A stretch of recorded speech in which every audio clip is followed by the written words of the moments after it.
Hello, this is a presentation for creating an inquiry project using Storify. My name is Kelly Stair, and I'm your presenter. I'm the author of VoiceThread for Digital Education, which is available as an ebook through Amazon, Barnes & Noble, and wherever else ebooks are sold. You can follow the link in the PowerPoint to my Smashwords page to find that. And also QR Revolution, which is my second ebook. It is available for pre-order until November 25th when it comes out. You can get it for pre-order at a 40% discount, so if you're interested, you can go here. My website is www.angrybunnypublishing.com, and you can find more of my webinars and free resources. And you can email me at kellystair2013@gmail.com or kellystair@angrybunnypublishing.com. So why inquiry? Why would we want students to do inquiry? Inquiry essentially harnesses human curiosity through the creation and exploration of questions. I found a great website that showed some inquiry practices and what are the benefits of inquiry, and so I attached those as well. Inquiry leads to more motivated students. It helps develop information literacy. It helps students read informational text.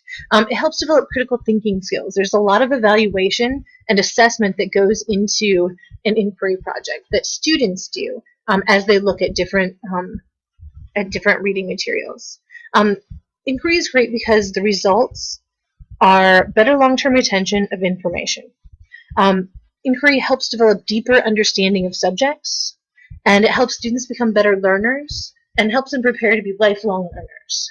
It also encourages self-direction. In addition, inquiry reinforces physical, emotional, and cognitive growth. It encourages the development of interpersonal and team skills. Emphasizes intrinsic rather than extrinsic rewards, which is great in today's society. Can give students the opportunity to teach and learn from each other. May engage students who do not function well in a more traditional learning environment. Validates the knowledge and experiences of students, including those from minorities and disadvantaged groups. That's one of the key pieces of inquiry for me.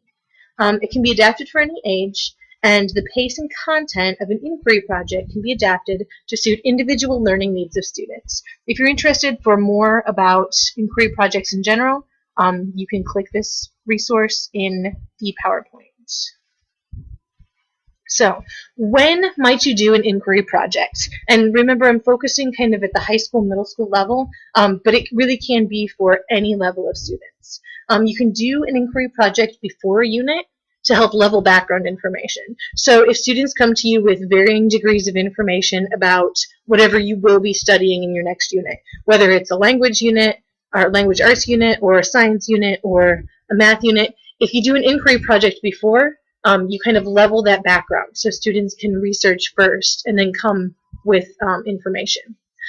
You can do an inquiry project before a paper or a project to encourage thoughtful research, which is the example that we're going to be doing today. You can also do an inquiry project during a unit to encourage extended learning and adding meaningful resources to a particular unit. Also during a paper or project to add to the research. You can do inquiry projects after a unit to connect to other themes and maybe to segue into the next unit that you're doing. And you can do inquiry projects as independent research projects. So they're completely separate from the content that is going on in the classroom. Okay? We are going to focus on doing an inquiry project before a paper so that we can encourage students to research thoughtfully. Okay? So if you're doing a paper, and it doesn't matter what kind of paper, it can be a traditional essay or it can be a multimedia essay. I prefer multimedia essays because it lets students really connect with the different media sources that are available. You can do a multimedia essay in several ways. You can use Word and then include hyperlinks and images to make it multimedia. You can use PowerPoint to create a multimedia essay, and of course you can upload videos and all kinds of other sources. You can use VoiceThread, which is a free conversation tool. If you're interested in VoiceThread, that is what my first book is about. It's called VoiceThread for Digital Education. VoiceThread is amazing and lets you conduct conversations in the cloud using multimedia sources. And you can also do a multimedia essay using Prezi. Okay, so what we're going to do is we are going to do the research part of it using Storify. And I'm going to do a quick demo of what Storify looks like for those of you that haven't seen Okay, so this is a Storify that I created, and it's about the war on women and how politics is shaping the lives and freedoms of women. There's a bunch of different sources, and these sources come from web sources, from URLs. They come from Twitter. They come from YouTube. They come from Facebook pages. So you have all of these different resources. So it's really good for older students to be able to go through and see different levels of resources and to really have to evaluate, is this resource appropriate for what I want it to be? And so you can grab some different resources. The resources have live links, so those links can connect you to, there we go, can connect you to the website that they're on. Okay. And then you also have the opportunity to create a story in between. And so this is, when I looked at this, this was another website that I found connected to this website, and so I added it here. And I can do this as an open link. So I can also connect this one. For this resource, this is a website called ushistory.org, and I found some information and I put what was on it, and then there was more that I connected to as I was researching, and so I added that resource.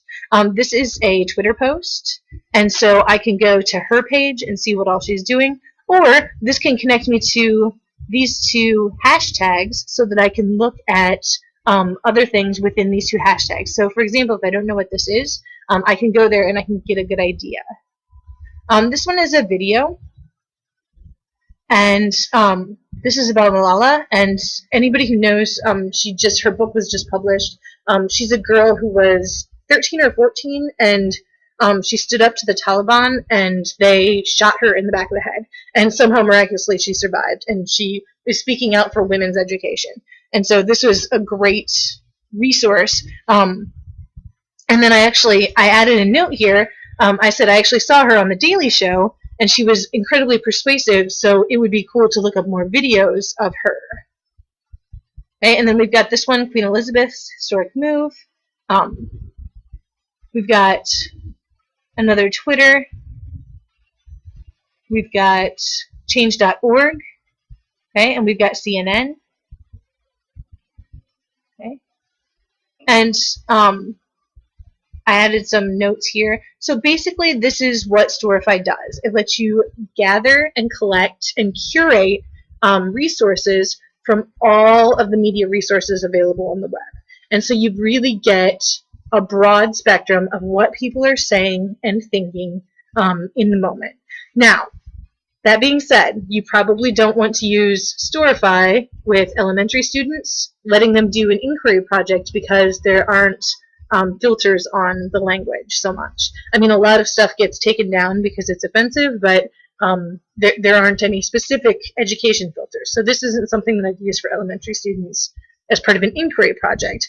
But if you wanted it to be a little bit more regimented, you could pick the resources, put it into a Storify project, and then have your students go through and use those resources that way. Okay. A couple more. So we've got global women's rights. We've got some more. This is a great resource that I found. And then that connected me to another great resource and another Storify, which was excellent because then it had a whole bunch of other stories that were embedded in that. And then I've got a great video. And so this really lets you get some multimedia action. Okay, I'm going to go ahead and close that. And then we're going to go to this example here. Okay, this is another way that students can use Storify. If you're interested, if you have an event and you want everybody's tweets and media coverage to be all in one thing, you can use it for that also. So I just wanted to show that as a connection to my War on Women Storify, because this one actually is talking about violence against women.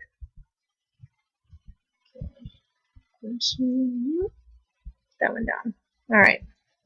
So the steps that you take, and I'm going to lead you through a quick demo in a second. The steps that you take you'll create your story by searching, finding, and curating media sources. You add your comments and connections. You add other resources that you find. You can see that in the notes I added some different resources that I found as I was exploring. You can highlight pieces that you're going to use for your project or paper. So this is the kind of gathering the information from your resources. So once you get your resources there and you've got a bunch of them, then you can start pulling information and put it right into the text as things that you might use. And then you can share your story, you can embed it, you can email it, you can media share. So I'm going to do a real quick demo of how to Storify. And we'll get started. So basically you set up your account. All you need is an email address. Okay? And then it sets you through to create a story. Okay? Now, when you create your first story, you will get all of this information. So I'm going to leave that up. So you create your story, you enter a headline and a description. So let's say we want to talk about, say the government shutdown. So we'll put gov shutdown. All right, and so we want to talk about how the government shutdown affects Americans. Okay. So that's my story. That's what I'm going to be looking for information about. Then I'm going to go to my next step. So it says I search for elements. So I find media on social networks for my story. And I don't have to worry about what network it comes from. This is from all of them. You can go through Storify, you can go through Google, YouTube, if you want videos, Flickr, Instagram, and then embedded URLs. Okay, so you can search. So I'm just going to type in shutdown and see what I get. And it pulls up, from Storify, it pulls up all of these articles. There we go. Okay, so it pulls up all of these different articles. So we're looking for China. I might have to be more specific. Let's say, oops, government shutdown. There we go. Okay, so I can check this out. I see, yep, this is definitely something that I want to include. And so I grab it. Oops, my bad. So I grab it and drag it over. Okay, and now this goes in my story. Okay, I can also double click and it pops up in my story. Okay, and one thing that you can do is you can have students go through, find a bunch of resources, and then go back through and curate those resources so that they don't have to spend too much time immediately looking at the resources. Just take a quick look. If it makes sense that, shut down hiring now. Okay, whoops, my bad. Okay, so I grab some resources, they pop up here. Shut down. American agreement. Shut down. President Obama. American President Obama. Americans anxious. I get that one. Okay, so I've got all of these resources. Okay, now I can also check through, let's say, YouTube, and I'm looking for government shutdown. This is going to bring up videos. It's government shutdown. Okay. So here would be a different perspective. So we've got Senator Ted Cruz and Jeb Bush. Okay. We've got some from President Obama.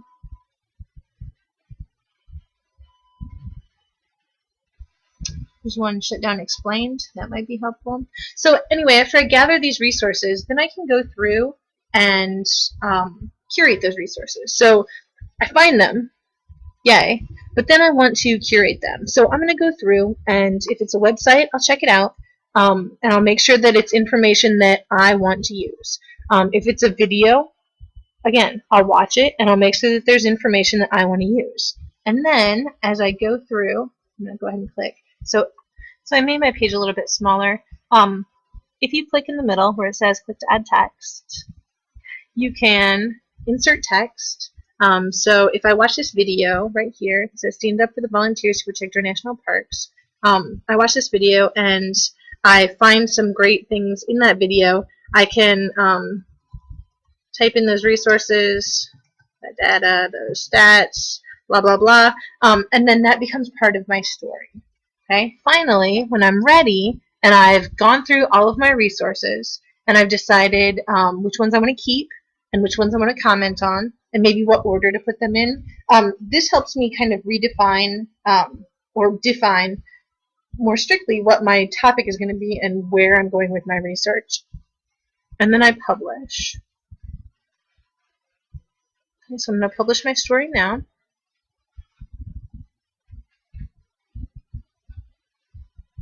Okay, and I'm actually going to skip that part. And then I have this story called Government Shutdown, and it goes through all of the pieces that I found. And of course, I would spend a lot more time on this. I would add information and I would find other sources, but I can go to any of these and see the entire conversation.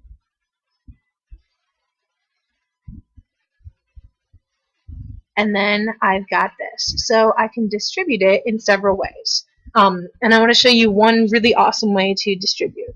But you can embed your code into a blog, into a website, into your Facebook page. So you can use the embed code to do that.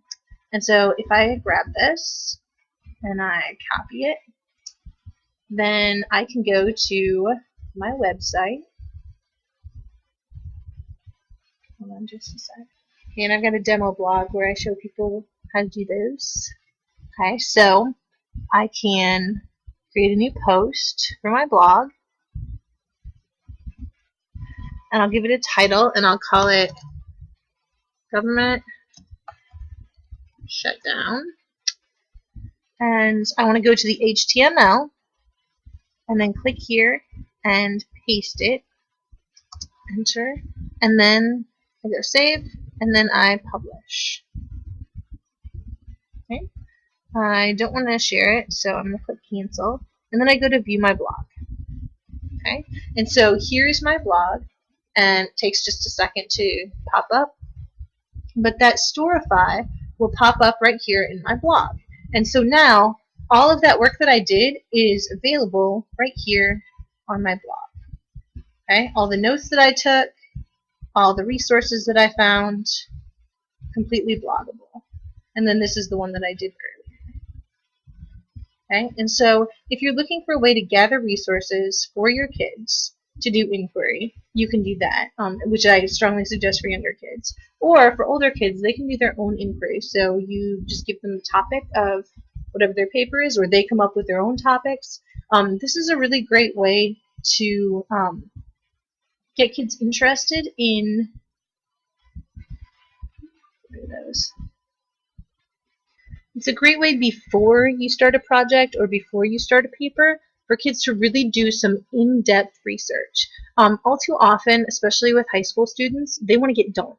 And so they find some resources and they start writing immediately, instead of really gathering a big list of resources, trying to see things from different perspectives, try to fill in the gaps of where people's opinions don't quite mesh up, and see what are the issues that people are fighting about, like what are the real issues. And you can do that by seeing up-to-date media sources and social media sources, because these are real people talking. They're not people who are, or not always, they're not always people who are like already formulated ideas. These are just ideas that are out there. And so students get an opportunity to really curate those ideas, to pull the ones that they want to keep, to go against the ones that, to counter argue the ones that they don't believe in, and to really get a broad basis of information before they start the writing process. So if you do an inquiry project and the project is due way before you even start the paper, you will have much better papers at the end, because students will have thought about and curated these inquiry projects first. And that is the inquiry project using Storify. My name is Kelly Stair. I'm a writer and teacher consultant with AngryBunnyPublishing.com. If you like this presentation and you're interested in multimedia essays, you'll love my ebook VoiceThread for Digital Education, which is available at Smashwords at this URL right here. If through October you use the coupon code ND26A, you'll get a 40% discount.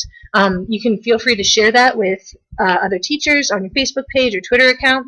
Also look for my new book coming November 25th, QR Revolution, all about using QR codes in the classroom for clubs, for coaches, for administrators throughout your school. You can pre-order that for $2.99, which is a 40% savings, and you can do that from this site right here. If you are if you are doing Connected Educators Month and you want the badge code, it's right there. And thank you very much. Have a great day, everybody.